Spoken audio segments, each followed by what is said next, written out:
good morning to you. How are we shaping up today, Tom?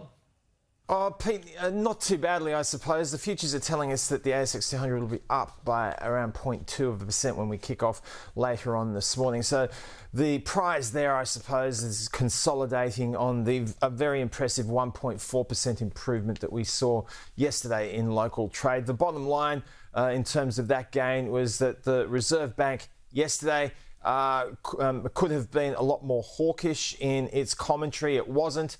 The market interpreted that as being good news.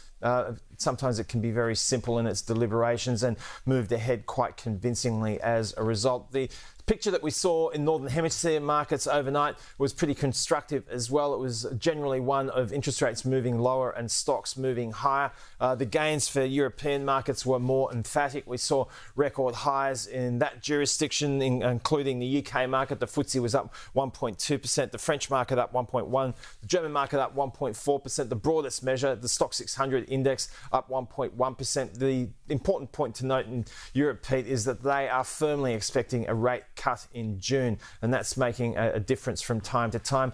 US markets were more circumspect. They have had a pretty decent recovery in recent weeks, taking them back to the levels they were at when they sold off in the early part of April. So now it's a question of finding the next catalyst to break through those levels. The Dow and the S&P 500 each improved by 0.1%. The Nasdaq was down by around 0.1%. So we don't have all that much to be guided by today, Pete, as far as corporate or economic news is concerned. So it's a bit thin on that front. Right. The Aussie dollar did trade as low as 65.9 US cents overnight. It's trading just north of 66 as we speak right now. Okay, Thomas Piotrowski, thank you.